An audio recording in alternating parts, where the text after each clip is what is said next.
You want to support Roland Martin Unfiltered? Be sure to join our Bring the Funk fan club. Every dollar that you give to us supports our daily digital show. There's only one daily digital show out here that keeps it black and keep it real as Roland Martin Unfiltered. By going to RolandMartinUnfiltered.com, you can make this possible. Recent polls have shown that in a matchup against Donald Trump in 2020, Joe Biden is the most likely to win, but Bernie Sanders is not far behind. Polls also show that African-American vote is crucial to anybody winning on the Democratic side. So the question is, what is Senator Bernie Sanders offering for African-Americans? Well, earlier today, this morning, I had a Skype conversation with him. We talked about a number of issues, including health care, economics, education for black folks, and what is he going to say to these broke-ass poor white people who keep voting Republican? Here's my conversation with Senator Bernie Sanders. All right, Senator Bernie Sanders, glad to have you on Roland Martin Unfiltered. So let's go right ahead and get started. First and foremost, when you look at the state of the race right now, obviously a ton of candidates are in the race, specifically for our audience, for African Americans. What do you need to do to convince African Americans in those critical states that you are the best shot to beat Donald Trump? Well, let me just tell you, we just returned from a trip to South Carolina, North Carolina, Georgia, and Alabama. We had great responses from the African-American community and people in general. And I think the reason for that, Roland, is we have an agenda that speaks to the needs of workers, to the needs of the African-American community. And that is an agenda that says that in a nation, we have an economy and a government that works for the 1%. What about an economy and a government that works for all of us? And in the midst of massive levels of economic disparity in the nation, it is even worse within the African-American community. So I think if you look at my agenda, which says every American is entitled to health care as a human right, and we've got to join the rest of the industrialized world, and we have to deal with the disparities in health care in the African-American community. You have an infant mortality rate of 2.5 times in the black community compared to the white community. You have black mothers dying at a much higher rate than in the white community.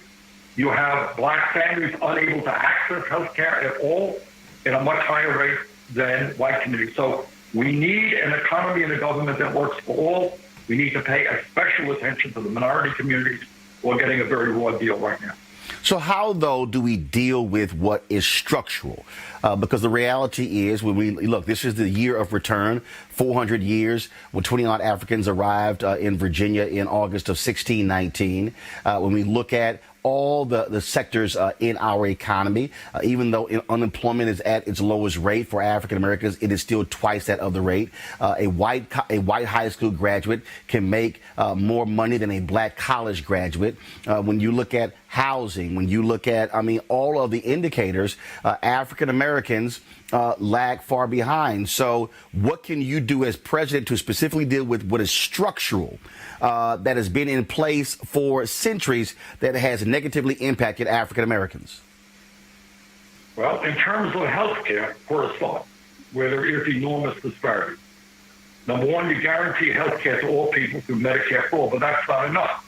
You have to deal with the disparities within the healthcare system. That means we need more black doctors, we need more black nurses, we need more black psychologists and social workers.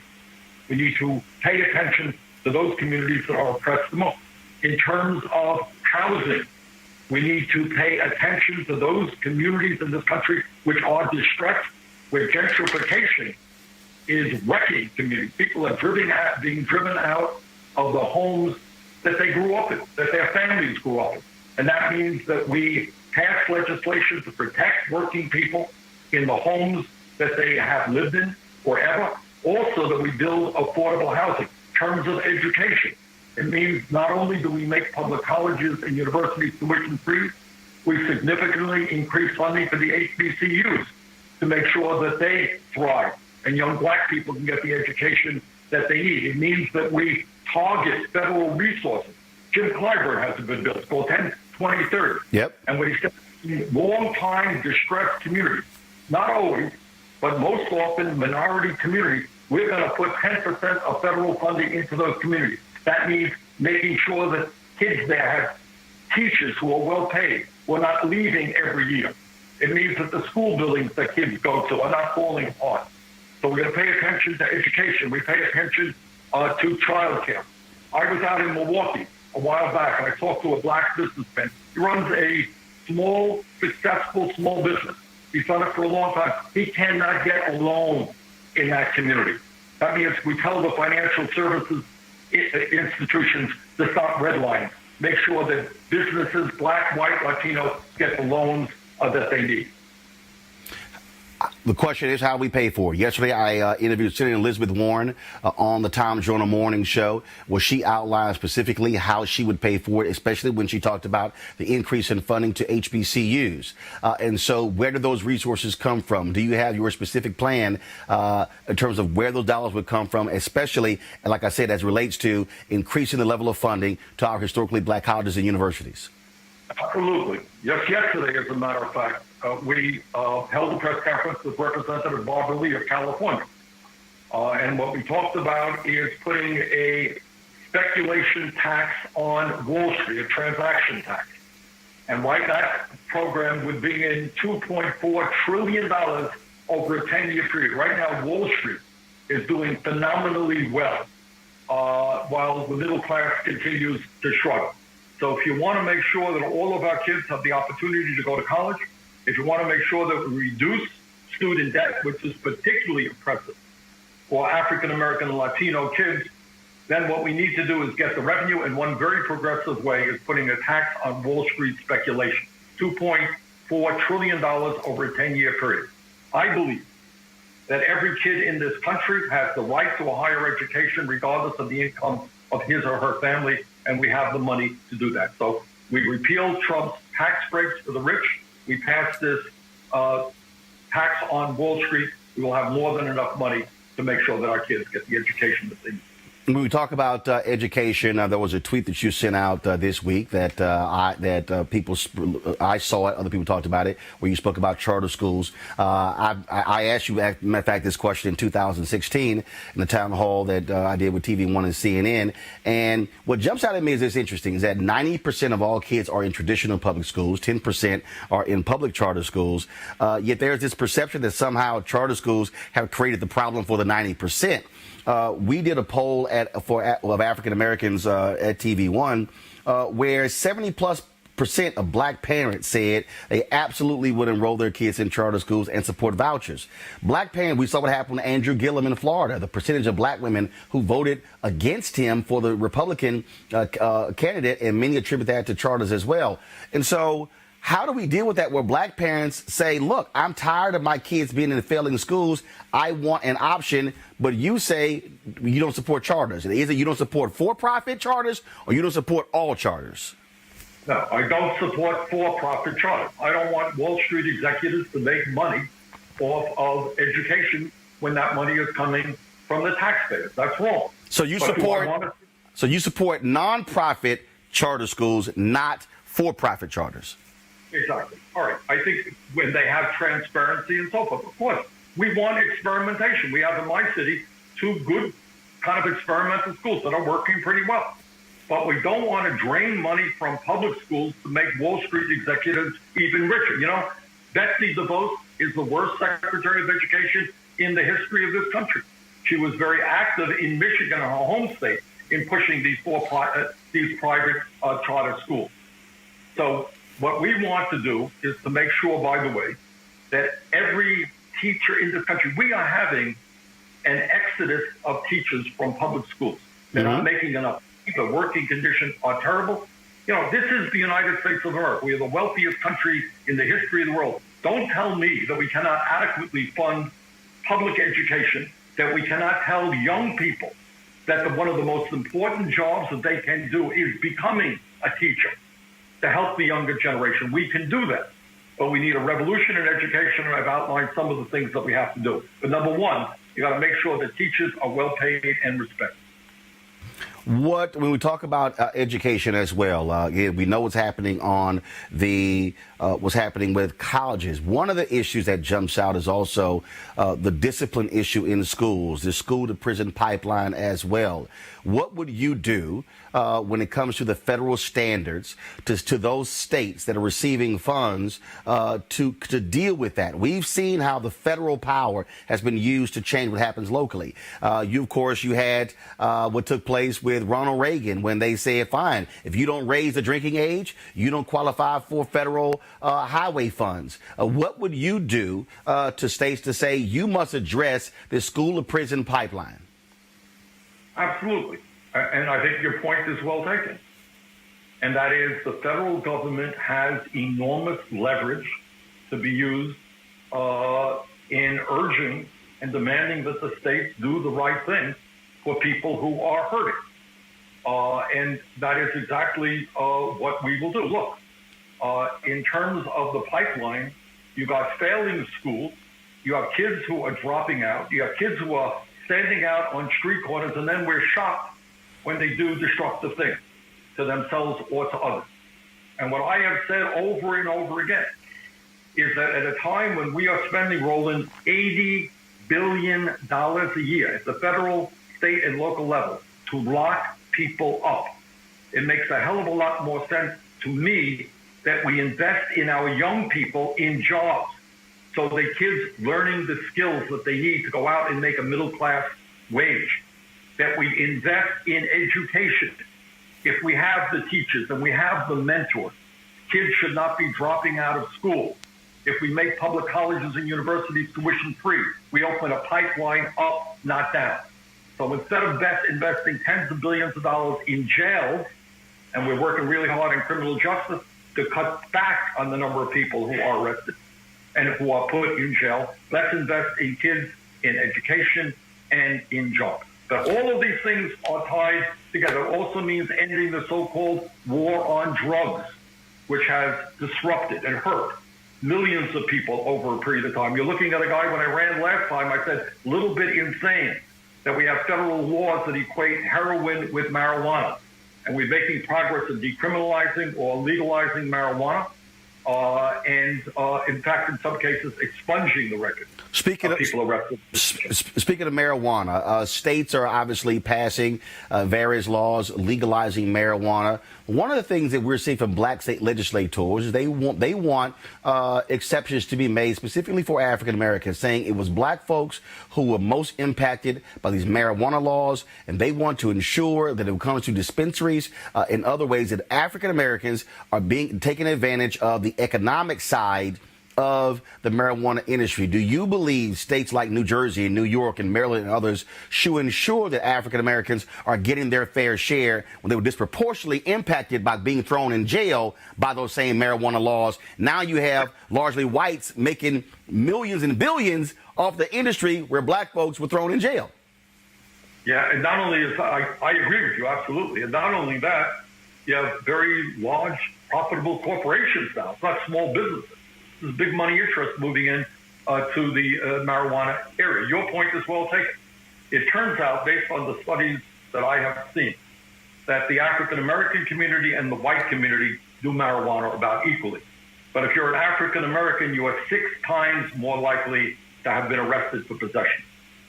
The African American community has been severely hurt by those actions. And that's one of the reasons why disproportionately the people in jail today are African American or Latino or Native American. So your point is well taken.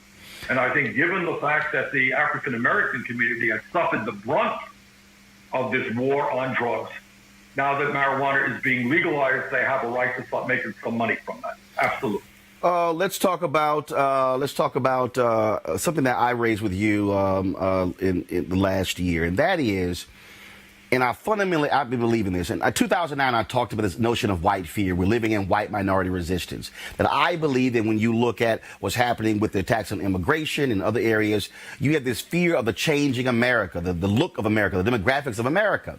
And what are you going to say? You talked about being in South Carolina and talking, African Americans and others, but Well, are you going to go specifically to those places and look white folks in the eye, look at in these red states where they're broke and where they're sick, and say, you are sitting here voting against your own economic interests.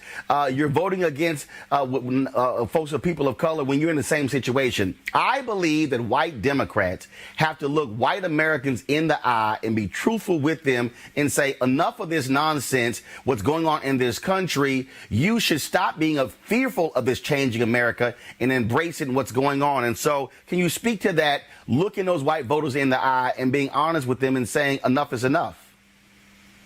Roland, if you check out my schedule, where I have traveled, I work very hard against the Republican effort to repeal the Affordable Care Act.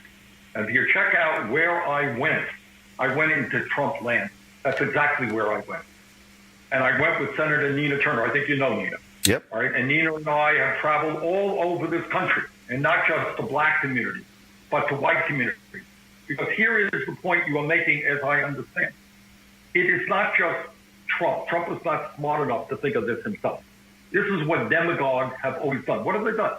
They always pick on a minority.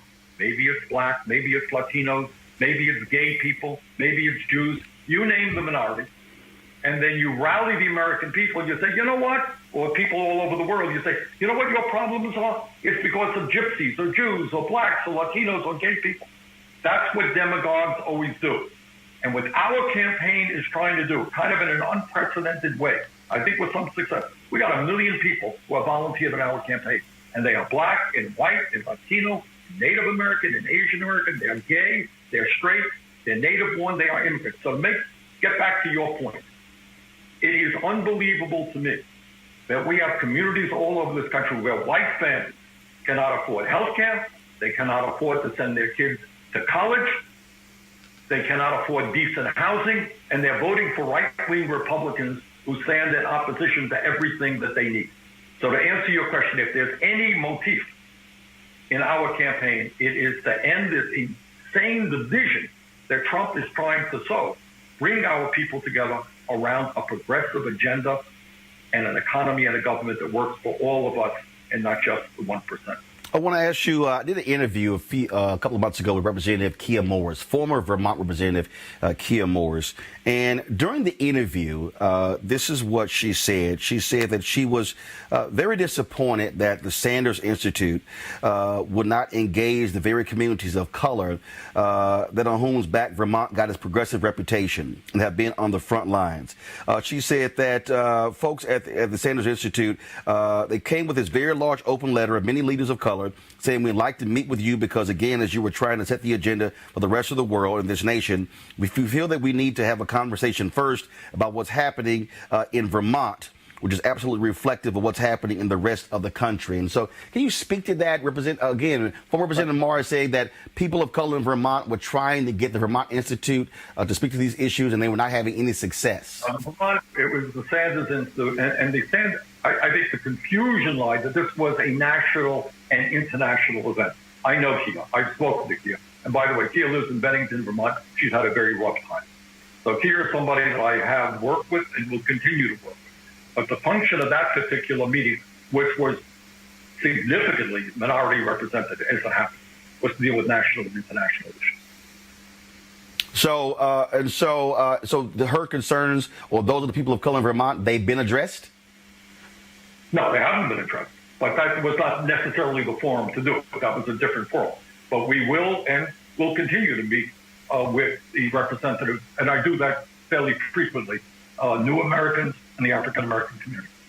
We've got a couple of minutes left. One of the things that I also want to talk about is you mentioned earlier black businesses, of course, and it was in 2014 when the numbers showed $23 billion in small business loans were handed out in the previous year.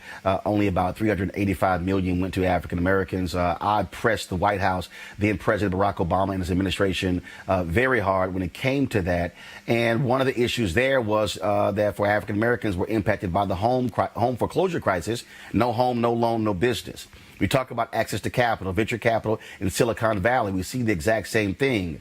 How are you going to challenge the venture capitalist community who consistently ignore black entrepreneurs. Ignore those ideas. We see it in Silicon Valley. We see it on Wall Street. And that simply furthers this black-white wealth gap in this country as well. What will you do to say this cannot continue, that if we're going to be a nation majority people of color by 2043, America can't look like South Africa, where you have people of color with numerical numbers, but whites holding the economic power? Well, I think it gets back, the answer to your question is I think, twofold. Number one, you use the bully pulpit and you embarrass people. I was just before this program, I was on a national program with McDonald's workers, people who are struggling to make $15 an hour and form a union. That's an effort I've helped lead in the United States Senate. We're using the bully pulpit there, and we've had some success in that direction with Amazon and Disney, getting them to raise the minimum wage to $15 an hour. So the bully pulpit can work to some degree. You bring these people into the office and you embarrass them, and you talk about the need to invest in communities that need investment. And the reason that I feel so strongly about this, if we're going to deal with criminal justice, we need to make sure that our young people get decent jobs. And the way that they're going to get decent jobs is through black-owned and Latino-owned businesses who are likely to hire young people. Second of all, getting back to this legislation that Clyburn has been pushing. And that means we invest significantly in distressed communities. And if some of these big companies, these white-owned companies, think that they're going to line up at the federal trough and get federal grants without doing the right thing for distressed communities, they're wrong. It gets back to the point you made early on, using the power of the federal government to demand that we have policies that work for working people and for people of color. The only thing I would say this, and I know we're out of time, is that the Clyburn Amendment, I know it well, the 10, 20, 30, 10% of federal resources are going into those counties where 20% or more of the people have lived below the poverty line for 30 years. It's about 400 plus counties that qualify for that. And I've been pushing that for about 9 years now with Congressman Clyburn. 2/3 of those counties are in Republican congressional districts. So you're dealing with a lot of white people in those districts who are also poor. So that's also, I think, one of those interesting things that, again, so that amendment would also really be helping, frankly, more poor white counties than people of color. But hopefully that Congress will see the need for that, because, yes, the money should go where the need is as opposed to where it is now. Yep. And we, instead of giving tax breaks to billionaires, let's pay attention to the distressed communities. Let's help those businesses that are creating jobs, small businesses, minority-owned businesses. Let's make sure that every kid in this country gets a good education and the opportunity to go to college. So I think the Clyburn Amendment is a good framework for that. And all right. Senator Bernie Sanders, always a pleasure. Thanks a lot. Thank you. For our school choice is the Black Choice Town Hall event. There was an elementary school in Atlanta, folks. This is a black elementary school. 5% of the school's students were reading on grade level. I'm going to repeat that. In Atlanta, 5% of the children were reading on grade level. So you then have to ask the question, what's going to happen when they're in middle school? What's going to happen when they are in high school? Will they ever be able to catch up? Will they be consigned for the entire life of being behind?